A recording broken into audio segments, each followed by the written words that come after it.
Assalamualaikum warahmatullahi wabarakatuh.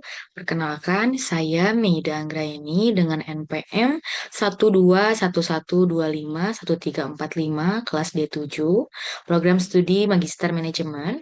Di sini saya akan membahas mengenai Artificial Intelligence AI dan dilema etika pengambilan keputusan bisnis.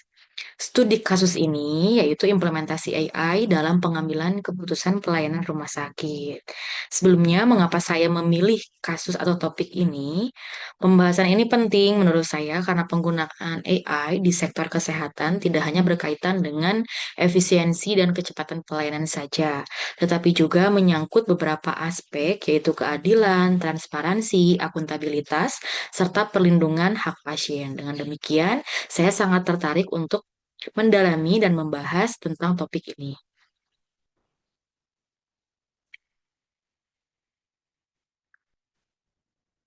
Kemudian, perkembangan AI dalam organisasi sebagai bagian penting dalam transformasi digital organisasi.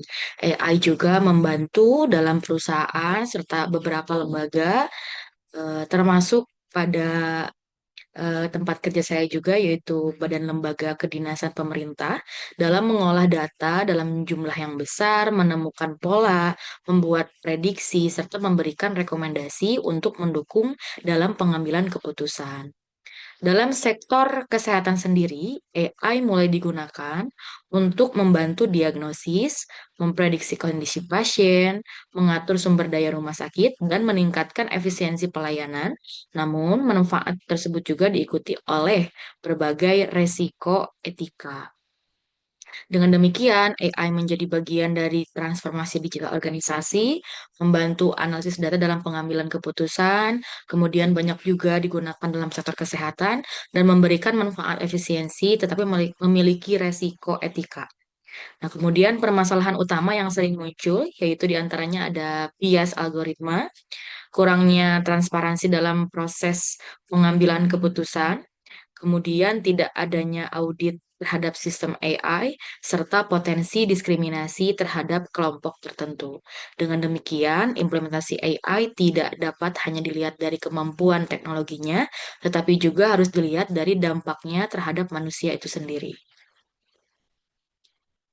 Kemudian, ringkasan kasus pada topik ini yang pertama adalah rumah sakit menggunakan AI untuk beberapa kepentingan, di antaranya dalam menentukan prioritas pasien, memprediksi lama rawat inap pasien, menentukan layanan premium yang diperoleh oleh pasien, dan memberikan rekomendasi tindakan medis kepada pasien. Kemudian, pada awalnya penggunaan sistem tersebut pasti bertujuan dalam meningkatkan efisiensi, mempercepat pelayanan, dan membantu manajemen mengalokasikan sumber daya. Namun, setelah diterapkan, ditemukan beberapa permasalahan serius. Pasien BPJS memperoleh skor prioritas lebih rendah dibandingkan dengan yang tidak menggunakan BPJS. Kemudian, selain itu, pasien lanjut usia seringkali mendapatkan penolakan terhadap beberapa pelayanan. Kemudian juga algoritma tidak pernah diaudit, sehingga tidak dapat dipastikan apakah hasilnya benar-benar adil terhadap pelayanan pasien atau tidak. Dan yang terakhir, pasien tidak diberi informasi terhadap penggunaan data dan pelayanan mereka di proses menggunakan AI. Itu merupakan hal yang penting juga diketahui oleh pasien. Kasus ini menunjukkan bahwa keputusan berbasis teknologi dapat menghasilkan dampak diskriminatif apabila data, algoritma, dan tata kelolanya tidak dikendalikan dengan baik. Kemudian identifikasi permasalahan etika. Yang pertama tadi yaitu bias algoritma. AI ini berpotensi menghasilkan keputusan yang rawan terhadap diskriminatif karena sistem belajar dari data historis yang sudah ada.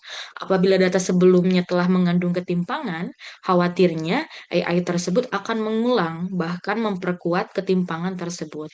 Yang kedua yaitu transparansi dan akuntabilitas. Pasien tidak mengetahui bahwa AI ini digunakan dalam menentukan pelayanan, itu yang pertama. Di samping itu, belum ada pihak yang secara jelas akan bertanggung jawab begitu ya, apabila sistem yang diberikan oleh AI maupun rekomendasi yang diberikan yaitu salah. Kemudian, apakah tanggung jawab berada pada dokter, manajemen rumah sakit, atau penyedia teknologi menjadi persoalan yang harus ditetapkan sejak awal. Kemudian, permasalahan yang ketiga yaitu konflik antara kepentingan bisnis dan etika. Rumah sakit memang membutuhkan efisiensi biaya, tetapi pasien juga tidak boleh merasakan dampaknya begitu ya, baik dikurangi akan keadilan serta keselamatan hak pasien.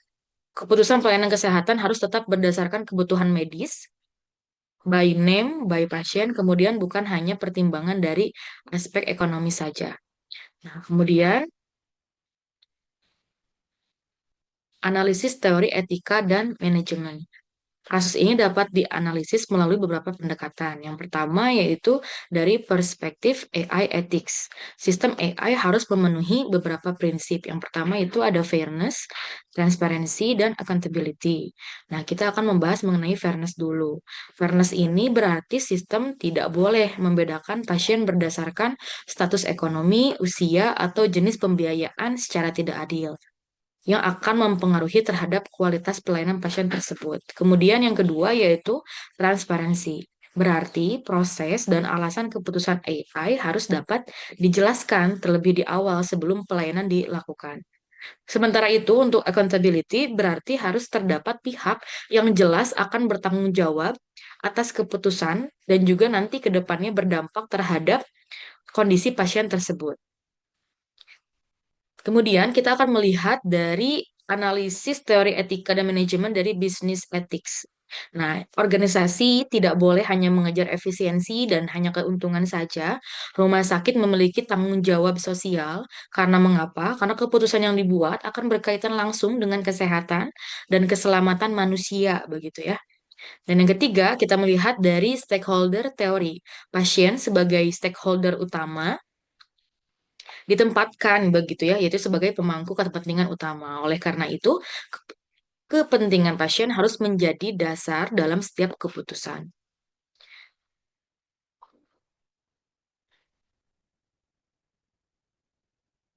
Kemudian, analisis stakeholder. Nah, ini kita akan membahas mengenai implementasi AI dalam rumah sakit mempengaruhi beberapa kelompok pemangku kepentingan. Bagi pasien, resiko utamanya adalah diskriminasi dan kurangnya transparansi terhadap penggunaan AI dalam pelayanan yang khawatirnya tidak sesuai dengan kebutuhan medis oleh pasien itu sendiri. Pasien juga beresiko kehilangan kendali terhadap data pribadinya. Sedangkan bagi dokter, AI dapat membantu pengambilan keputusan, tetapi juga menimbulkan beberapa tantangan, begitu ya. Dokter harus mampu menilai apakah rekomendasi yang direkomendasikan oleh AI dapat dipercaya dan dapat tetap mempertahankan pertimbangan profesional dari segi pelayanan rumah sakit. Kemudian bagi manajemen rumah sakit, penggunaan AI dapat meningkatkan efisiensi. Tetapi juga ingat, ini menimbulkan resiko reputasi begitu ya, dan hukum apabila terjadi kesalahan atau diskriminasi yang dapat diajukan begitu ya oleh pasien itu jika tidak sesuai dengan rekomendasi medis. Kemudian dari stakeholder pemerintah, pemerintah berperan dalam menyusun regulasi, standar, serta mekanisme pengawasan. Sementara itu, penyedia teknologi bertanggung jawab terhadap keamanan, kualitas, dan keandalan sistem. Karena dampaknya melibatkan banyak pihak begitu ya, pengelolaan AI ini harus dilakukan secara kolaboratif dan tidak hanya diserahkan kepada bagian teknologi informasi saja. Analisis resiko bisnis. Penggunaan AI yang tidak dikelola dengan baik dapat menimbulkan beberapa risiko bisnis. Yang pertama adalah risiko hukum, terutama berkaitan dengan perlindungan data pasien, kerahasiaan informasi medis, dan kemungkinan pelanggaran hak pasien. Yang kedua adalah reputasi. Apabila masyarakat mengetahui bahwa rumah sakit menerapkan sistem yang diskriminatif, kepercayaan publik pasti akan menurun begitu ya. Dalam sektor kesehatan, kepercayaan merupakan aset yang sangat penting. Dan yang ketiga adalah resiko strategis begitu. Ketergantungan yang berlebihan terhadap sistem AI dapat menyebabkan organisasi kehilangan kemampuan dalam melakukan penilaian manusia begitu. Yang akibatnya nanti kesalahan algoritma, gangguan sistem, data yang tidak akurat, dan ketergantungan terhadap penyedia teknologi dapat menghambat pelayanan yang diberikan oleh rumah sakit. Oleh karena itu, AI harus diperlakukan sebagai alat pendukung keputusan, bukan sebagai pengganti sepenuhnya keputusan tenaga medis. Kemudian, rekomendasi strategis yang dapat dilakukan adalah yang pertama, rumah sakit perlu membentuk AI Governance Committee begitu ya, atau komite tata kelola dalam penggunaan AI. Komite ini sebaiknya terdiri atas beberapa unsur yang tadi, karena AI ini bukan tanggung jawab dari penyedia teknologi saja. Yang baiknya terdiri atas unsur manajemen, dokter, bagian teknologi informasi, hukum, etik, dan juga perwakilan dari perlindungan data pasien. Tugasnya yaitu tentu dalam menilai kelayakan sistem, mengawasi implementasi, serta memastikan AI ini digunakan sesuai dengan tujuan pelayanan. Selain itu, harus diterapkan pada prinsip human oversight begitu ya. Artinya, keputusan akhir tetap berada pada dokter atau tenaga profesional yang ada begitu. Karena AI ini hanya memberikan rekomendasi dan tidak boleh secara otomatis menentukan penolakan atau prioritas pasien yang seperti apa yang harus didulukan. Kemudian yang kedua, rumah sakit perlu menyusun kebijakan etika digital yang berpedoman pada prinsip keadilan, transparansi, dan akuntabilitas. Yang tadi ya, fairness, transparansi, dan accountability. Pasien harus diberi informasi terlebih dahulu mengenai penggunaan AI dan tersedia mekanisme untuk menyampaikan keberatan atau meminta peninjauan ulang terhadap pemakaian AI ini. Dan yang ketiga, rumah sakit harus melaksanakan audit AI secara berkala begitu ya. Audit mencakup pemeriksaan kualitas data, kemudian cara kerja algoritma, serta tingkat akurasi, keamanan sistem, dan fairness audit ya gitu. Untuk mengetahui apakah terdapat diskriminasi terhadap kelompok tertentu atau tidak.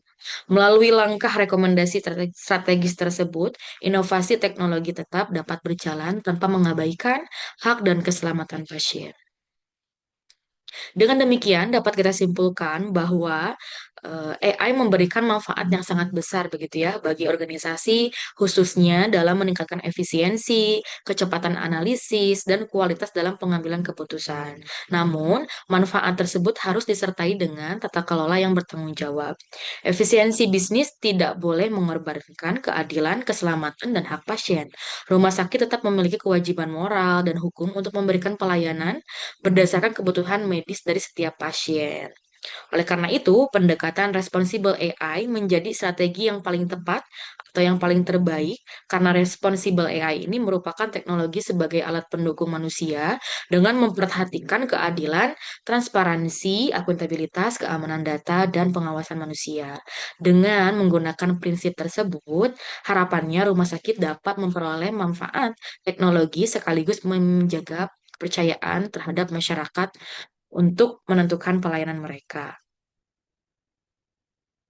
Baik, demikian pemaparan studi kasus mengenai implementasi AI dan dilema etika dalam pengambilan keputusan pelayanan rumah sakit. Eh, Oleh karena itu, teknologi yang adil dan memberikan manfaat bagi seluruh pemangku kepentingan itulah adalah tujuan utamanya. Terima kasih atas perhatiannya.